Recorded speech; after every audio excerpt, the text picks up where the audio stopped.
Hello everyone, welcome to Internet Learning. Hope you all are doing well. So today we are going to start with chapter number 4 of class 9 civics, and the chapter's name is Working of Institutions. So first of all, if you haven't watched the earlier chapters, then please click on the I button. There you will find the playlist, and if you are new to the channel, then please subscribe it and don't forget to press the bell icon so that you never miss an update. So let's start with our today's chapter, that is working of institutions. So हमें पता है हमारी जो government है उसके अलग अलग organs हैं, उसके कुछ इंस्टीट्यूशंस हैं, लेजिस्लेचर, एग्जीक्यूटिव एंड जुडिशरी। और इस चैप्टर में हम इन इंस्टीट्यूशंस के बारे में ही जानने वाले हैं कि जो गवर्नमेंट के अलग अलग इंस्टीट्यूशंस हैं ये कैसे काम करते हैं। So this video is going to be an introductory video in which we will discuss the overview and we will get to know what all the things are we going to study in this whole chapter. So let's start. Overview. Democracy is not just about people electing their rulers. तो democracy की जब भी हम बात करते हैं तो हम कहते हैं कि it is for the people, by the people, of the people. और मतलब हमें ये पता है कि डेमोक्रेसी जो है इट्स रिलेटेड टू पीपल, जनता की बात हो रही है। और इसकी सबसे मेन बात क्या होती है कि जो रिप्रेजेंटेटिव्स होते हैं, जो सबसे ऊपर की अथॉरिटी होती है, जो डिसीजन मेकिंग अथॉरिटी होती है, that authority, that person is elected by the people. लोगों के द्वारा ये चुनकर आता है। अब डेमोक्रेसी की सबसे इंपॉर्टेंट चीज तो ये है ही कि हाँ, लोग इसमें अपने रिप्रेजेंटेटिव्स को इलेक्शन के थ्रू चूज करते हैं। यहाँ पे जो डिसीजन मेकर है वो इलेक्टेड पर्सन होता है। बट डेमोक्रेसी इसके अलावा और भी बहुत कुछ है।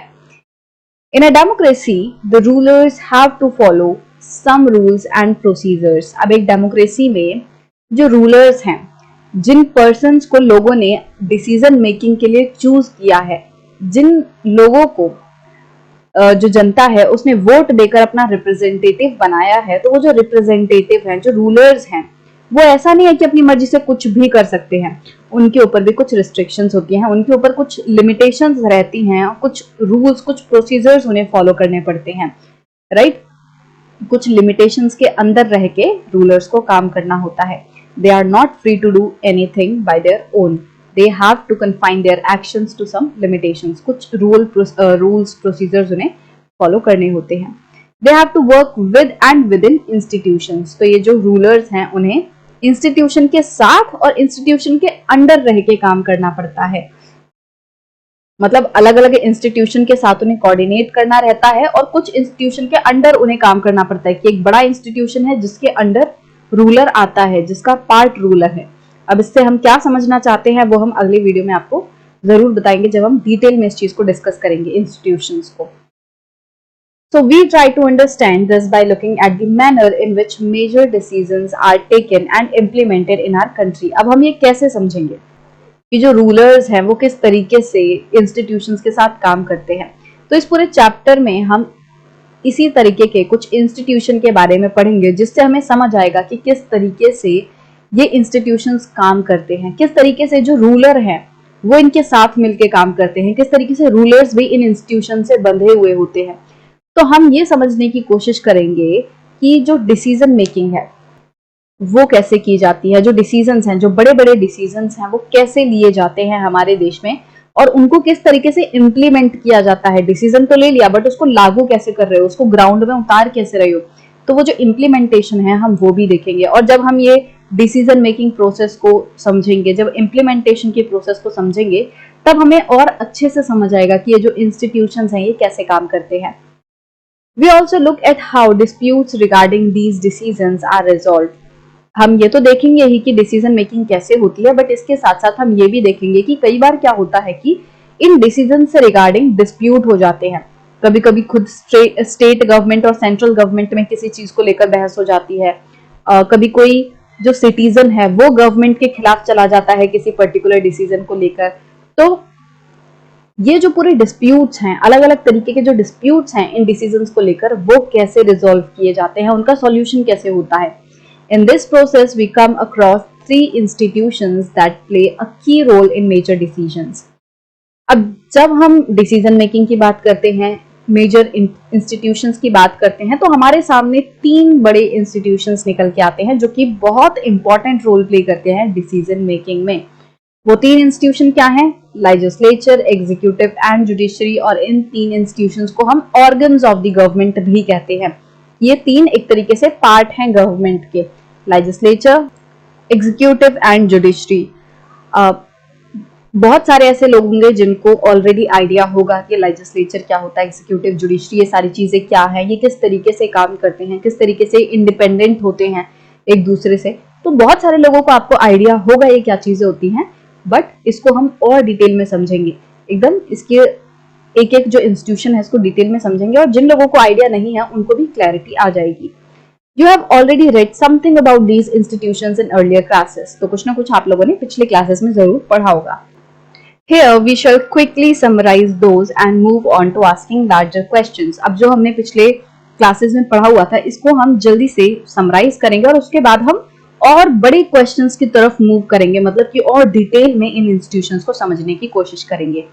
इन the case of each institution we ask, हर एक इंस्टीट्यूशन के केस में हर एक इंस्टीट्यूशन से रिलेटेड हम कुछ क्वेश्चन पूछेंगे, जैसे कि what does this institution do, ये इंस्टीट्यूशन क्या करता है, how is this institution connected to other institutions, और एक पर्टिकुलर इंस्टीट्यूशन दूसरे इंस्टीट्यूशन से कैसे कनेक्टेड है, व्हाट मेक्स इट्स फंक्शनिंग मोर और लेस डेमोक्रेटिक, हर एक इंस्टीट्यूशन जिस तरीके से काम करता है उसका जो काम करने का तरीका है वो किस तरीके से उसे ज्यादा डेमोक्रेटिक बनाता है, या क्या उसमें खामियां हैं जो उसकी डेमोक्रेसी के लिए खतरा है। The basic objective here is to understand how all these institutions together carry on the work of government। और जो हमारा बेसिक आइडिया है इन इंस्टीट्यूशंस को पढ़ने का वो ये है कि ताकि हमें अच्छे से समझ आ जाए कि किस तरीके से ये जो इंस्टीट्यूशंस हैं ये साथ मिलके जो गवर्नमेंट का काम है उसे चलाते हैं, उसको मदद करते हैं काम करने में। Sometimes we compare these with similar institutions in other democracies।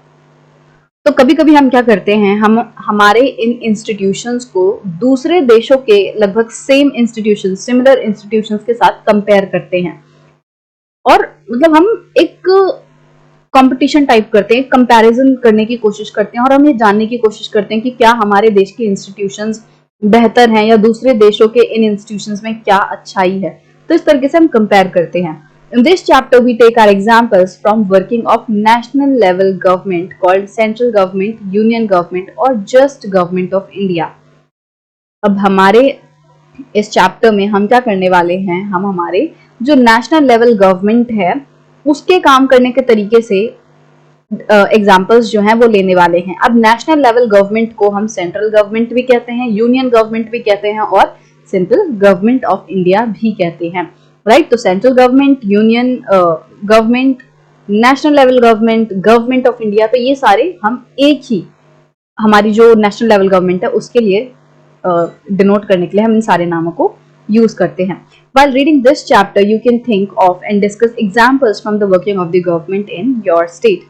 अब जब हम इस चैप्टर को डिस्कस करेंगे, अलग अलग एग्जाम्पल्स लेंगे सेंट्रल गवर्नमेंट के, तो आप एक काम कर सकते हो कि आपके स्टेट में जो जिस तरीके से काम होता है, जिस तरीके से ये इंस्टीट्यूशंस वर्क करते हैं, तो आप स्टेट लेवल पे कंपैरिजन कर सकते हो कि सेंट्रल लेवल पे क्या हो रहा है और उसको इम्प्लीमेंट करके देखो कि क्या स्टेट लेवल पे ही ऐसा कुछ उस पे भी ऐसा कुछ हो रहा है कि नहीं। तो आप ये स्टेट लेवल पे भी थोड़ा सोच सकते हो कि आपके स्टेट में ये चीज किस तरीके से काम कर रही है, राइट।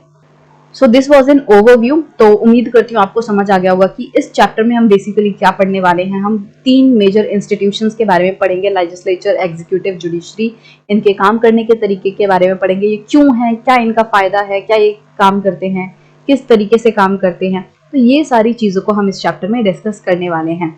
अब नेक्स्ट वीडियो से हम हमारा जो चैप्टर है वो प्रॉपर्ली स्टार्ट करेंगे और इन इंस्टीट्यूशंस को समझने की कोशिश करेंगे।